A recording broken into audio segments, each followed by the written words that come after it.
Hello guys, मेरा नाम है पंकज कुमार और मैं आपका स्वागत करता हूं हमारे यूट्यूब चैनल विनी क्लासेस के अंदर। तो हम लोग जैसा कि एनाटॉमी पढ़ रहे थे, हमारी पिछली क्लासेस के अंदर हमने सेल का टॉपिक कवर किया था।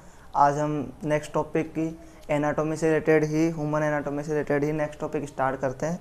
नेक्स्ट टॉपिक के अंदर हम लोग पढ़ने वाले हैं बॉडी फ्लूइड्स।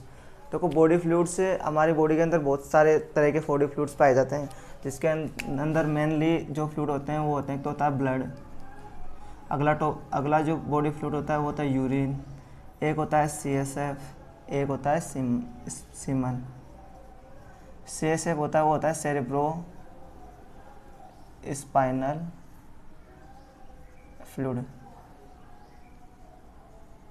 तो ये हमारे बॉडी के अंदर बेसिकली पाए जाने वाले जो बॉडी फ्लूइड्स होते हैं।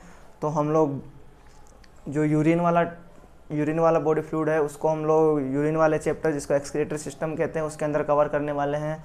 उसके बाद में जो सीमन वाला टॉपिक है उसको हम लोग रिप्रोडक्टिव सिस्टम में कवर करने वाले हैं। जो CSF है उसको हम, जो हमारा ब्रेन वाला टॉपिक होता है, नर्वस सिस्टम, उसके अंतर्गत कवर करने वाले हैं। तथा ब्लड को हम लोग CVS के अंदर भी पढ़ेंगे, लेकिन CVS में पढ़ने से पहले हम लोग ब्लड को एक्स्ट्रा इसलिए पढ़ रहे हैं क्योंकि ब्लड एक ऐसा टॉपिक है जो हमें हर जगह काम आता है। जैसे हम लोगों ने डाइजेस्टिव सिस्टम पढ़ा, तो डाइजेस्टिव सिस्टम में भी हमको ब्लड का नॉलेज होना चाहिए, क्योंकि हमको पता है जैसे डाइजेशन हुआ, डाइजेशन के बाद में जो मटेरियल होता है वो ब्लड के द्वारा ही ट्रांसपोर्ट होता है। हमने रेस्पिरेटरी सिस्टम पढ़ेंगे, वहाँ पर भी ब्लड का बहुत मेजर रोल आएगा। पैथोलॉजी के अंदर भी बॉडी फ्लूइड्स के जो बॉडी के फ्लूइड होते हैं उनका मतलब कि नॉलेज होना चाहिए। तो हम यहाँ पे फर्स्ट टॉपिक स्टार्ट करने वाले हैं ब्लड के बारे में। तो ब्लड के बारे में स्टार्ट करने से पहले अगर आपने हमारा चैनल सब्सक्राइब नहीं किया है तो हमारा चैनल सब्सक्राइब कीजिए। तो हम हेडिंग डालते हैं हमारा टॉपिक ब्लड और स्टार्ट करते हैं आज की क्लास। ब्लड।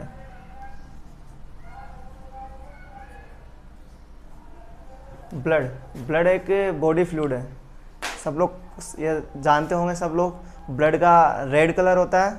जो ब्लड होता है बेसिकली वो कनेक्टिव उत्तक होता है, कनेक्टिव टिश्यू का फ्लूइडली कनेक्टिव टिश्यू होता है, तरल संयोजी उत्तक होता है।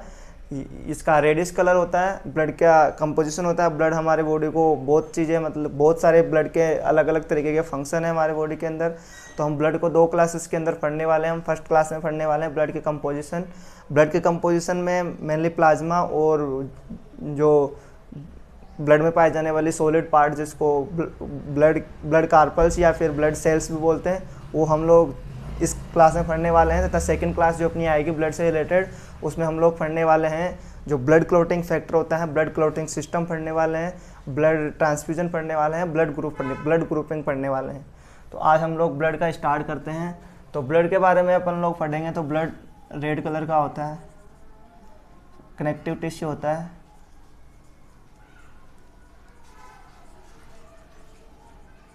ये कनेक्टिव टिश्यू होता है। इसका अगर हम लोग pH की बात करें तो इसका pH होता है 7.3 से 7.4 होता है। और ब्लड के मेन में चीज़ों को रेड हो गया, कनेक्टिव टिश्यू हो गया, pH हो गया, ये ब्लड के बारे में हो गया। अगर अपन ब्लड का फंक्शंस की बात करें, तो ब्लड के फंक्शन की बात करें तो ब्लड के अपनी बॉडी में बहुत सारे फंक्शन होते हैं। ब्लड गैसों के ट्रांसपोर्ट में काम आता है। ब्लड गैसेस के ट्रांसपोर्ट में काम आता है। O2 का ट्रांसपोर्ट करता है, CO2 का ट्रांसपोर्ट होता है। डाइजेशन के बाद में जो एंड प्रोडक्ट बनते हैं उनका ट्रांसपोर्ट में भी, उनका भी जो ट्रांसपोर्ट करने का काम करता है वो ब्लड ही करता है।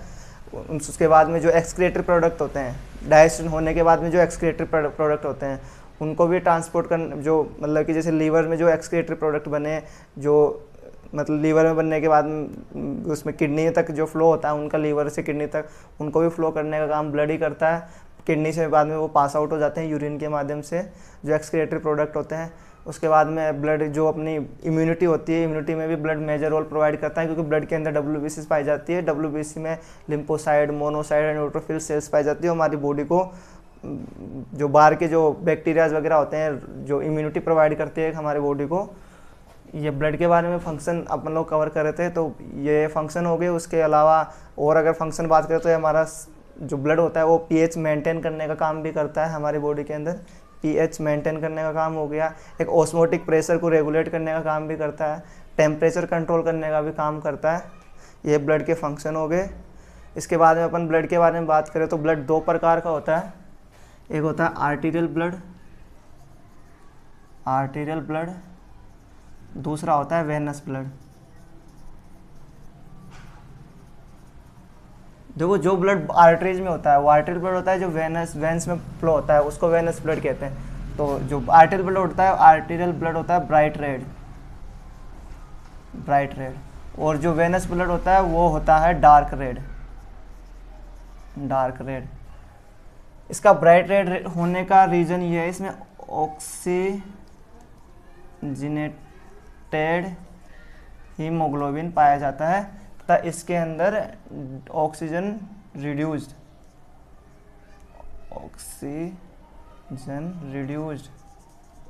जिसको डीऑक्सीजनेटेड भी बोल सकते हैं, वो वाला हीमोग्लोबिन पाया जाता है, जिसके कारण ये थोड़ा डार्क रेड होता है और ये ब्राइट रेड होता है। आप अगर ब्लड के फंक्शंस की बात करें तो ब्लड का फंक्शन हो गया एक तो ट्रांसपोर्ट ऑफ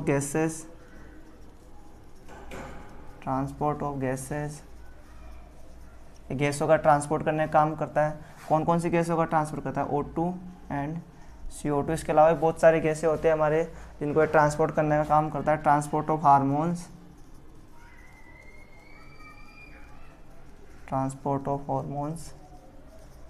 हार्मोन्स को ट्रांसपोर्ट करने के अलावा ये हमारे बॉडी में ऑस्मोटिक प्रेशर रेगुलेशन का काम करता है। ऑस्मोटिक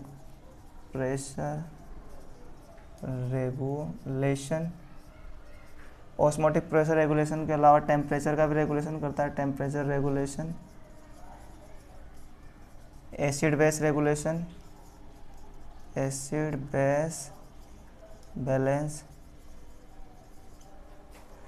बेस बैलेंस के अलावा जो डाइजेशन के एंड प्रोडक्ट होते हैं, डाइजेस्टिव एंड प्रोडक्ट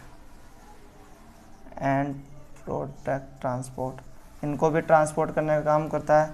इसके अलावा एक्सक्रिएटरी प्रोडक्ट होते हैं, एक्सक्रिएटरी प्रोडक्ट ट्रांसपोर्ट, ये अपनी बॉडी को इम्यूनिटी प्रोवाइड करता है, इम्यूनिटी प्रोवाइड करने का भी काम करता है। तो ये ब्लड के फंक्शंस हो गए। ब्लड के इसके अलावा भी बहुत सारे फंक्शंस होते हैं, ब्लड इसके अलावा भी बहुत सारे फंक्शंस करने का काम करता है। ये हमने मेनली जो फंक्शन होते हैं वो हमने मेन फंक्शन देखे। हम अगला टॉपिक स्टार्ट करने वाले हैं ब्लड का कंपोजिशन। ब्लड कंपोजिशन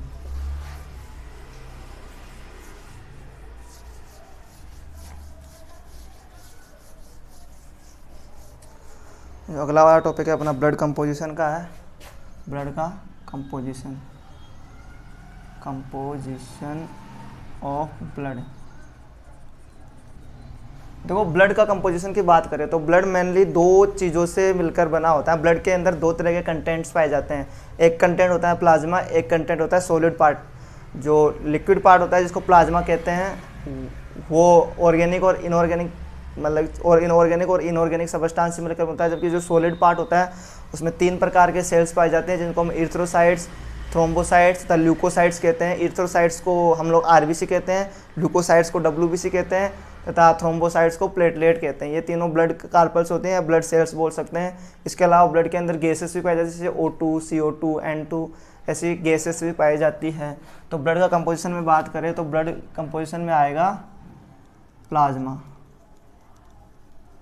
एक आएगा ब्लड सेल्स या सॉलिड पार्ट, तीसरा आएगा गैसेस में तो मेनली आता है O2, CO2, N2, ये तो आ गया गैसेस में। अगर हम लोग ब्लड जो सॉलिड पार्ट होता है उसकी बात करें, इसके अंदर आती है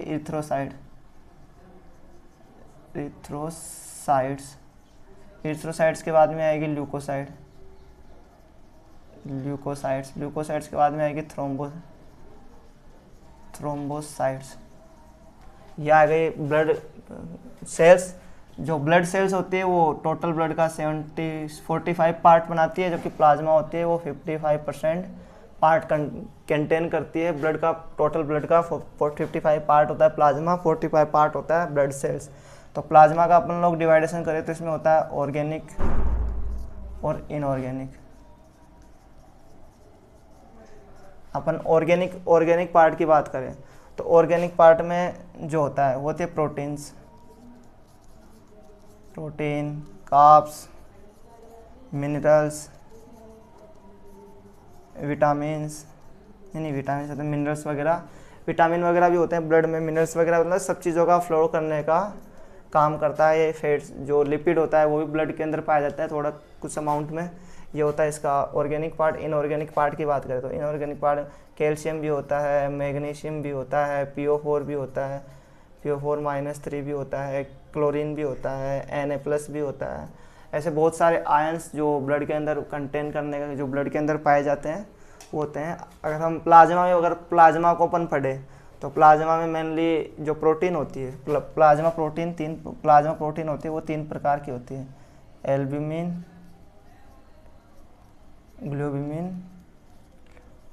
ग्लोब्यूलिन तथा फाइब्रिनोजन। जो एल्ब्यूमिन प्रोटीन होती है, एल्ब्यूमिन प्रोटीन का फॉर्मेशन मेनली होता है, इनको हम लोग साइड में देख लेते हैं अलग से।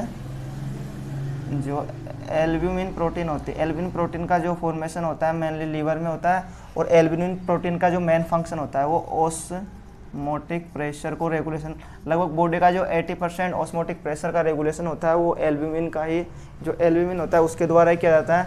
अगले अब हम बात करें ग्लोब्यूलिन की, ग्लोब्यूलिन में 3 प्रकार की सेल्स आती है, अल्फ़ा, बीटा और गामा।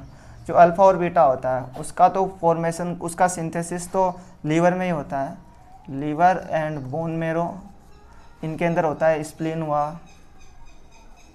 लेकिन जो गामा होती है उसका सिंथेसिस होता है बी लिम्फोसाइट्स के द्वारा, लिम्फोसाइट्स, जो बी लिम्फोसाइट्स के द्वारा होता है। अगला काम आता है फाइब्रिनोजन, फाइब्रिनोजन का सिंथेसिस भी लीवर में ही होता है। फाइब्रिनोजन बेसिकली क्लोटिंग फैक्टर्स की तरह काम करता है, जो ब्लड क्लोटिंग, जब कहाँ पे डैमेज वगैरह हो जाता है तो वहाँ पे फाइबर्स के द्वारा ब्लड को क्लोट करने का काम करता है। जो ग्लोब्यूलिन प्रोटीन होती है वो अपनी बॉडी को एक इम्यूनिटी वगैरह, जो बाहर की जो सेल्स वगैरह होती है उनसे प्रोटेक्शन करने का काम करती है, जबकि जो एल्ब्यूमिन प्रोटीन होती है वो ऑस्मोटिक प्रेशर रेगुलेशन का काम करती है। अपन ने ऑर्गेनिक पार्ट में प्लाज्मा के बारे में देखा। अगर हम प्लाज्मा के फंक्शंस देखें, अपन प्लाज्मा का जो फंक्शन होता है, अपन प्लाज्मा के फंक्शन देखें तो प्लाज्मा के फंक्शन का मतलब हो गया, प्लाज्मा में एल्ब्यूमिन आते हैं, एल्ब्यूमिन का फंक्शन क्या होता है, ऑस्मोटिक प्रेशर रेगुलेशन। तो एक फंक्शन तो यहीं से आ गया है, ऑस्मोटिक प्रेशर का रेगुलेशन करने का काम करता है। अगला ग्लोब्यूलिन क्या करता है, एक प्रोटेक्शन का काम करता है ग्लोब्यूलिन, तो इसका काम आ गया प्रोटेक्टिव फंक्शन का काम आ गया। अगला अपन प्लाज्मा का फंक्शन देखें तो फाइब्रिनोजन क्या काम, क्लोट करने का काम करता है, तो इसका अगला फंक्शन आ गया रिपेयरिंग का काम आ गया। अगला अपन बात करें तो कुछ गैसें वगैरह होती हैं जो लगी, अपन अगर CO2 का ट्रांसपोर्टेशन देखेंगे, गैसेस का ट्रांसपोर्ट देखें, उसमें सारी गैसें मतलब जो 100% O2 का ट्रांसफ़र हीमोग्लोबिन के द्वारा नहीं होता, उसमें कुछ परसेंट पार्ट है, कुछ परसेंट जो उसका फ्लो होता है वो प्लाज्मा के द्वारा भी होता है। तो इसमें ये भी लिख सकते हैं अपन लोग गैसेस ट्रांसपोर्ट। इसके अलावा भी बहुत सारे जो सबस्टांस होते हैं उनका ट्रांसपोर्ट भी प्लाज्मा के द्वारा घुलना, मतलब कि मिल कर के उसके साथ प्लाज्मा में घुल कर होता है, उसका जो फ्लो होता है, उसका जो ट्रांसफ़र होता है वो प्लाज्मा में घुलकर होता है। तो हम लोगों ने ब्लड में देखा, ब्लड के कंपोजिशन में देखा, ब्लड के कंपोजिशन 3 प्रकार का। ब्लड के कंपोजिशन में मेनली तो 2 ही पार्ट होते हैं, 55% प्लाज्मा बना होता है तथा 45% कंटेन करता है ब्लड सेल्स। गैसेस तो नॉर्मली प्रेजेंट होती है, ये कोई पार्ट नहीं घेरती, मतलब नॉर्मली जो रेस्ट हुआ जो वाला पार्ट होता है इनका। ब्लड सेल्स में अपन बात करें तो इर्थ्रोसाइट्स अपन RBC को कहते हैं, ल्यूकोसाइट्स अपन WBC को कहते हैं, थ्रोम्बोसाइट्स अपन प्लेटलेट को कहते हैं।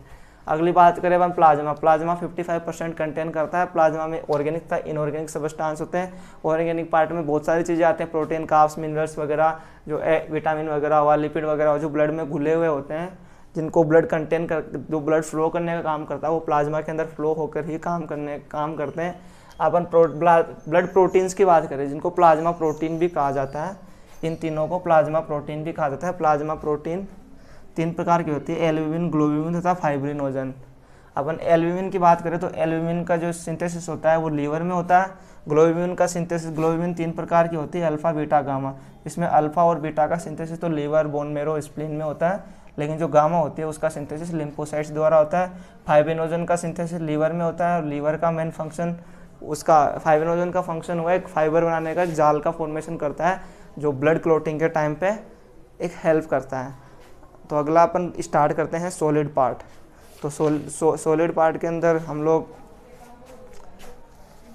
सॉलिड पार्ट पढ़ने वाले हैं हम लोग। अगला अपन ने प्लाज्मा के बारे में देखा। प्लाज्मा का अगर अपीयरेंस बताए तो अपन प्लाज्मा होता है एक ट्रांसपेरेंट पार्ट होता है। अगर अपन ब्लड सेल्स को निकाल दे तो बचा क्या, वो रेड कलर की तो नहीं होगी, तो हो गया कलरलेस हो गया। ऑस्मोटिक प्रेशर का रेगुलेशन करने का काम करता है, जो येलोइश कलर का होता है। अगला अपन बात करें ब्लड सेल्स की। ब्लड सेल्स उसमें सबसे पहला नाम आएगा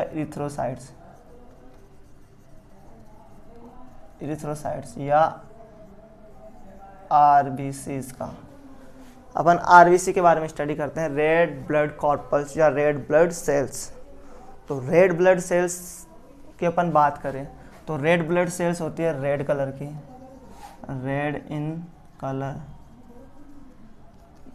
बाइकॉन्केव इन शेप और 7.4 माइक्रोमीटर इन साइज। ये हो गया इरिथ्रोसाइट्स के बारे में बेसिक। ये रेड कलर की होती है, बाइकॉन्केव होती है, 75% पार्ट कंटेन करने का काम करती है। अपन इसकी अगर संख्या की बात करें, इसका लाइफ स्पान की बात करें, लाइफ स्पान इसका होता है 120 डेज का, इसका 120 डेज का। अगर ग्रेवयार्ड बताए, इसका ग्रेवयार्ड ऑफ आरबीसी, तो वो होता है स्प्लीन। मतलब आरबीसी का कब्रिस्तान होता है, वो होता है स्प्लीन। इसके अलावा अपन लोग बात करें इसकी संख्या की, इसकी काउंट की बात करें तो इन मेल और इन फीमेल।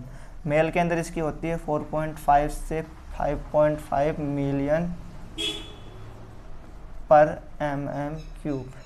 अगर फीमेल की बात करें तो फीमेल में इसकी होती है 4 से 5 मिलियन पर mm³। ये इसकी काउंटिंग की बात हो गई।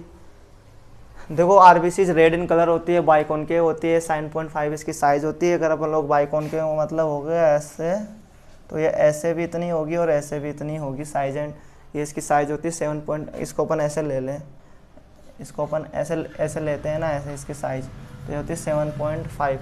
ये इसकी आरबीसी की साइज़ होती है, बाइकॉन्केव शेप होता है, लाइफ स्पैन 120 डेज का होता है। आरबीसी का जो कब्रिस्तान होता है वो स्प्लीन कहलाता है। इसकी नंबरिंग की बात करें तो 4.5 से 5.5 मेल के अंदर पाई जाती है, तथा 40 से 50 लाख फीमेल्स के अंदर इसकी ये पाई जाती है। अगर अपन बात करें तो आरबीसीज के बारे में, तो आरबीसी में जो रेड कलर होता है वो किसके कारण होता है? हीमोग्लोबिन के कारण। जो आरबीसी में रेड कलर होता है वो होता है हीमोग्लोबिन के कारण होता है। अब हीमोग्लोबिन की बात करें तो हीमोग्लोबिन किससे बना होता है? हीमोग्लोबिन बना होता है globin plus globulin protein plus haem से, है ना। तो हीम ग्लोबिन प्रोटीन हो गई, तथा हीम क्या होता है? हीम मतलब होता है Fe+2 आयरन होता है, जो हीमोग्लोबिन इन से मिलकर बना होता है। ये हीमोग्लोबिन का हो गया। अपन ग्लोबिन प्रोटीन देखें तो ग्लोबिन प्रोटीन इसमें 4 प्रकार की पाई जाती है। ये होगी अल्फा, ये होगी बीटा। इससे अटैच होता है हीम, और हीम से अटैच होती है O2। ये O2, ये O2, ये O2। ये होती है एक हीमोग्लोबिन की बेसिक स्ट्रक्चर होती है। ये हीमोग्लोबिन की एक बेसिक स्ट्रक्चर होती है। इसके अंदर 4 ग्लोबिन के पार्टिकल्स होते हैं, अल्फा ग्लोबिन तथा बीटा ग्लोबिन। अगर अपन बात करें फीटल हीमोग्लोबिन के बारे में, तो फीटल हीमोग्लोबिन में बीटा की जगह गामा ग्लोबुलिन पाई जाती है। अपन हीमोग्लोबिन की बात करें तो हीमोग्लोबिन ही जो रेड कलर होता है आरबीसी को, वो रेड कलर प्रोवाइड करने का काम करता है। रेड कलर का होता है हीमोग्लोबिन, ये होता है हीमोग्लोबिन का। ये हो गया फंक्शंस के बारे में हो गया। अपन बात करें आरबीसीज का फॉर्मेशन, इरिथ्रोपोइसिस इसको हम लोग कहते हैं। अब बात करने वाले हैं इरिथ्रोपोइसिस के बारे में। तो इरिथ्रोपोइसिस होती है,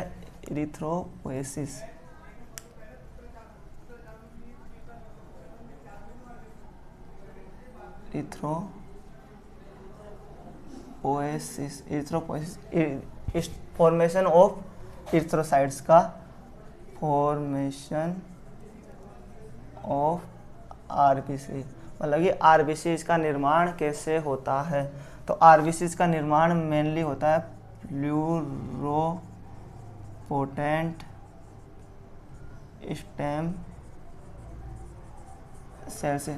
जो प्लूरोपोटेंट स्टेम सेल्स होती है वो कॉलोनी फॉर्मेशन करने का, जो प्लूरोपोटेंट सेल होती है वो कॉलोनी फॉर्मेशन करने का, जो कॉलोनीज़ का निर्माण होता है वो कॉलोनीज़ का फॉर्मेशन करेगी। कॉलोनीज़ के फॉर्मेशन के बाद में ये बनेगी प्री इरिथ्रोसाइट, प्री इरिथ्रोब्लास्ट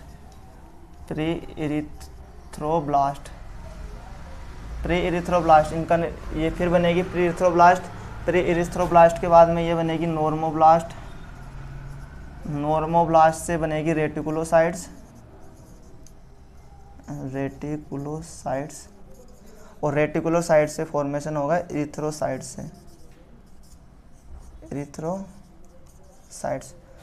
जो नॉर्मोब्लास्ट से जब रेटिकुलोसाइट्स का निर्माण होता है, ये 3 फेज में होता है, early, intermediate and let phase.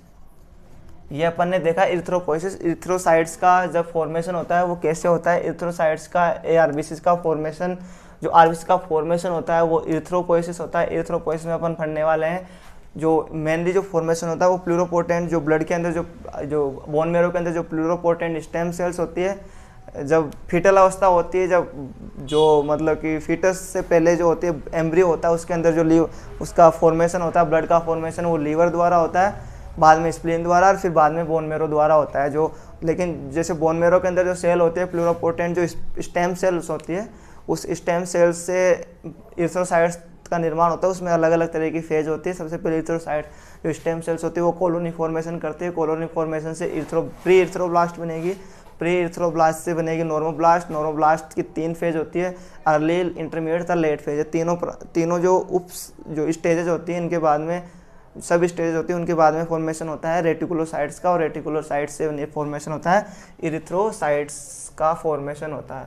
तो हमने ये आरबीसीज के बारे में पढ़ा। RBC erythrocytes red in colour होती है, बाइकॉन्केव होती है, 7.5 साइज होती है, लाइफ स्पैन 120 डेज होता है। ग्रेवयार्ड इसका स्प्लेन होता है। काउंटिंग की अपन ने बात की तो यह होता है 4 इसका जो काउंटिंग होती है वो 4.5 से 5.5 इसकी काउंटिंग होती है।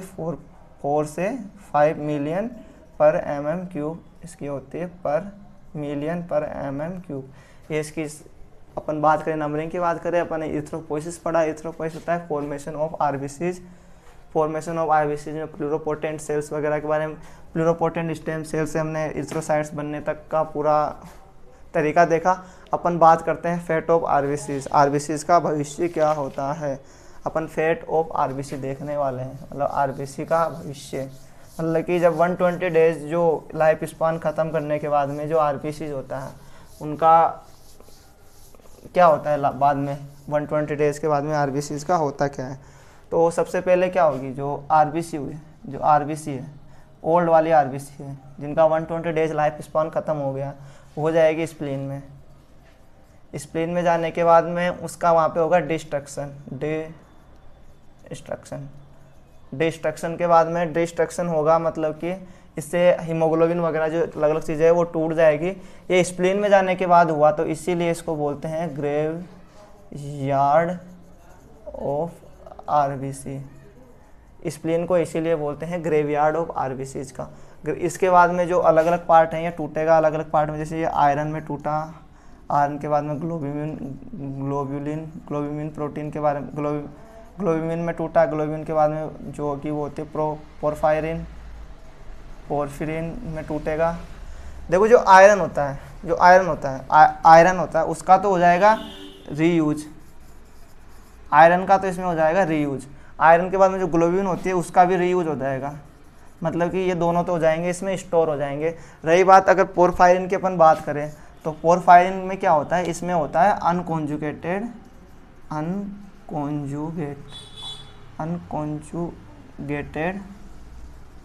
बिलीरुबिन। अनकॉन्जुगेटेड बिलीरुबिन, वो किस में जाएगा, वो जाएगा लीवर में। अब लीवर में ये लीवर इसको कन्वर्ट करेगा कॉन्जुगेटेड में, कॉन्जुगेटेड में। ये कॉन्जुगेटेड बिलीरुबिन होता है वो लीवर से जाएगा दो जगह, एक तो जाएगा यूरिन में, एक तो जाएगा किडनी में, और एक जाएगा इंटेस्टाइन में। अब जो किडनी में गया, जो किडनी में गया वो तो बनाएगा यूरोबिलिरुबिन, और वो यूरिन के द्वारा पास आउट हो जाएगा। और जो इंटेस्टाइन में गया, इंटेस्टाइन में जो गया वो बनाएगा स्टेरोबिलिरुबिन, और वो हो जाएगा फीकस के थ्रू पास आउट हो जाएगा अपनी बॉडी से।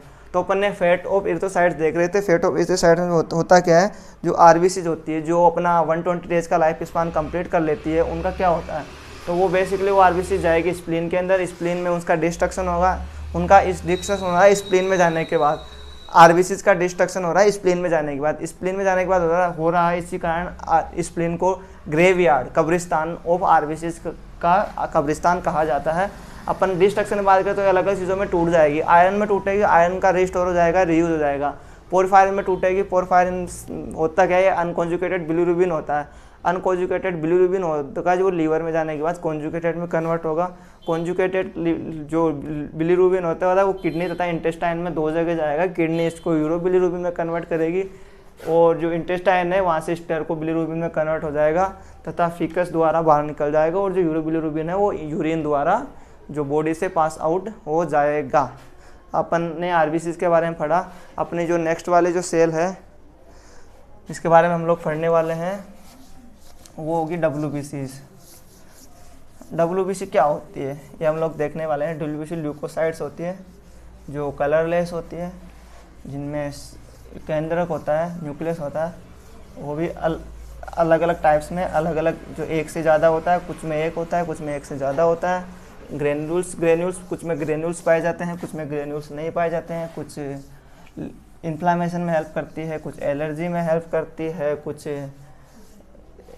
इम्यूनिटी प्रोवाइड करने में हेल्प करती है। हमारे शरीर की जो अलग अलग चीज़ें होती हैं उनमें अलग अलग चीज़ों में हेल्प करती है, जो अपनी ये होती है WBC। तो हमने अगली हेडिंग डाली WBC की काउंटिंग अपन की बात करें तो ये होती है, WBC हमारी बॉडी में होती है 7000 के अप्रोक्स होती है अपनी, मतलब जो एवरेज देखे अपन 7000 के अप्रोक्स होती है। उनकी अपन वैसे काउंटिंग देखें, काउंटिंग की बात करें तो ये होती है अपनी 4000 से 11000 इनकी जो काउंटिंग होती है वो आरबीसी कितनी होती है, कलरलेस होती है। उनकी शेप और साइज अलग अलग प्रकार से अलग अलग तरह की होती है। ये WBC दो प्रकार की होती है, ग्रेनुलोसाइट्स और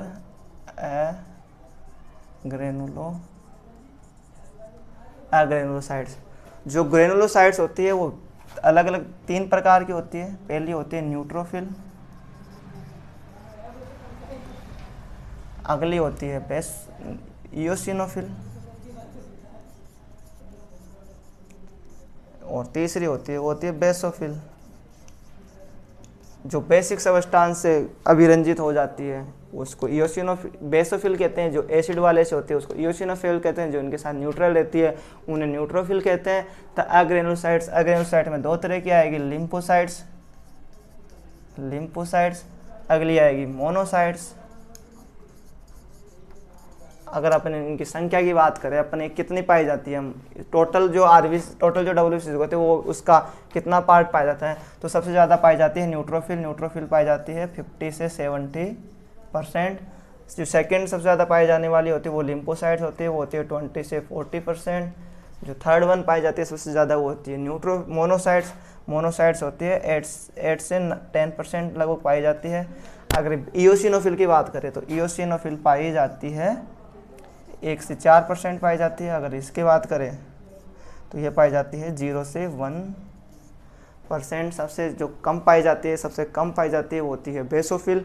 अगर अपन के अलग अलग इनका लाइफ स्पान भी अलग अलग होता है। इनका एवरेज लाइफ स्पान की बात करें अपन तो वो होता है 12 से या 7 से 14 दिन अपन इसको बोल सकते हैं, 7 से 14 जो इसका एवरेज लाइफ स्पान होता है। लेकिन अपन बेस इनका अलग अलग लाइफ स्पान की बात करें तो सबसे ज़्यादा लाइफ स्पान होता है बेसोफिल का, जिसका होता है 12 से 15 डेज या 14 से, इसका होता है 14 से 12 से 15 डेज इसका लाइफ स्पान होता है।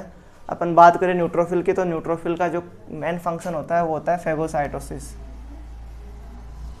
फेगोसाइटोसिस जो बैक्टीरियाज का होता है, जो बैक्टीरिया होते हैं जो बॉडी के अंदर जो बाहर से जो फॉरेन पार्टिकल आते हैं, जो माइक्रो ऑर्गेनिज्म, उनको फेगोसाइटोसिस क्रिया द्वारा इनको मार देती है, रिएक्शन द्वारा उसको किल करने का काम करती है। अपन लिम्फोसाइट्स का बात करें तो लिम्फोसाइट्स हमें इम्यूनिटी प्रोवाइड करने का काम करती है और ये आपको इन्नेट इम्यूनिटी प्रोवाइड करती है, इन्नेट इम्यूनिटी प्रोवाइड करने का काम करती है। अपन मोनोसाइट्स की बात करें तो मोनोसाइट्स भी जो होती है सेकंड लाइन जो बॉडी की डिफेंस मैकेनिज्म होती है, सेकंड लाइन डिफेंस मैकेनिज्म या सिस्टम होता है, वो प्रोवाइड करने का काम करती है हमारी बॉडी को। अपन इयोसिनोफिल का बात करें तो इयोसिनोफिल होती है इन्फ्लामेटरी फंक्शंस में काम करती है, और अपन बेसोफिल की बात करें तो वो होती है एलर्जिक फंक्शंस में, जो बॉडी की हेल्प करने का काम करती है। तो अपन ने ब्लड के बारे में WBCs के भी बारे में पढ़ लिया, RBCs के बारे में पढ़ लिया। जो अपना थर्ड टॉपिक आएगा वो आएगा थ्रोम्बोसाइट्स, या जिनको अपन प्लेटलेट भी बोलते हैं। तो अपन प्लेटलेट के बारे में बेसिक पढ़ने वाले हैं कि प्लेटलेट होती क्या है। प्लेटलेट क्या होती है? प्लेटलेट एक न्यूक्लियस लेस होती है, स्फेरिकल शेप में होती है, और जो बॉडी का जो मतलब कि जो पार्ट ऑफ मास, जो मास की एक बनी होती है, मतलब इसके अंदर न्यूक्लियस नहीं पाया जाता है, एक प्रोटोप्लाज्म का मास होती है। एक प्रोटोप्लाज्म जो होता है अपना प्रोटोप्लाज्म होता है उसी का मास होती है, इसमें न्यूक्लियस जो प्लेटलेट होती है। अगली हेडिंग डालते हैं अपन प्लेटलेट क्या होते हैं? प्लेटलेट क्या होते हैं? Nucleus less. प्लेटलेट क्या होते हैं? Nucleus less. Nucleus less structure होती है, न्यूक्लियस लेस स्ट्रक्चर को प्लेटलेट बोलते हैं। न्यूक्लियस लेस स्ट्रक्चर होती है, स्मॉल होती है और स्पेरिकल होती है इन शेप में, स्पेरिकल शेप होती है। इसके अपन काउंटिंग की बात करें तो इसकी काउंटिंग होती है लगभग 2.5 लाख से 4 लाख इसकी काउंटिंग होती है, लगभग 2.5 लाख से 4 लाख, 2.5 लाख से 4 लाख इसकी जो काउंटिंग होती है। एवरेज इसकी काउंटिंग बॉडी के अंदर इतनी पाई जाती है प्लेटलेट। और इसका जो अपन फंक्शंस देखे अपन WBCs का फंक्शन तो वही हो गया जिनका अलग अलग टाइप्स के फंक्शन होते हैं। और प्लेटलेट का अपन फंक्शंस की बात करें तो प्लेटलेट का काम क्या होता है? प्लेटलेट एक थ्रोम्बस फॉर्मेशन करने का काम करती है हमारे शरीर में, जो भी जहाँ पे रिपेयरिंग का काम करता है, जहाँ पे जैसे ब्लड क्लॉट करने का हुआ तो थ्रोम्बस, जो थ्रोम्बोसाइट्स का मतलब होता है थ्रोम्बस, तो थ्रोम्बस फॉर्मेशन करने का काम करती है। थ्रोम्बस फॉर्मेशन करने का काम करती है ना। ये थ्रोम्बस फॉर्मेशन का काम हो गया। और ये अपन ने प्लेटलेट के बारे में पढ़ा। थ्रोम्बस के अलावा ये इन्फ्लामेटरी फंक्शंस भी कर देती है। जो इनका मेन फंक्शन होता है वो तो होता है ब्लड का क्लॉट करने का काम करती है। तो अपन ने ब्लड के बारे में आज ये टॉपिक्स कवर किए। अपन नेक्स्ट क्लास में पढ़ने वाले हैं ब्लड ग्रुपिंग क्या होती है, ब्लड ट्रांसफ्यूजन क्या होता है, ब्लड क्लॉटिंग क्या होता है, ब्लड क्लॉटिंग फैक्टर्स क्या होते हैं। तो और अपन ने आज पढ़ा ब्लड क्या है, ब्लड का इंट्रोडक्शन लिया, ब्लड का कंपोजिशन पढ़ा, ब्लड सेल्स पढ़ी, ब्लड प्लाज्मा पढ़ा। तो अगर आप इंटरेस्टेड हो अगली क्लास लेने में तो अगली क्लास भी लीजिए हमारी। यह क्लास आपको अच्छी लगी तो हमारे चैनल को सब्सक्राइब कीजिए और हमारे वीडियोज़ को लाइक कीजिए। ठीक है।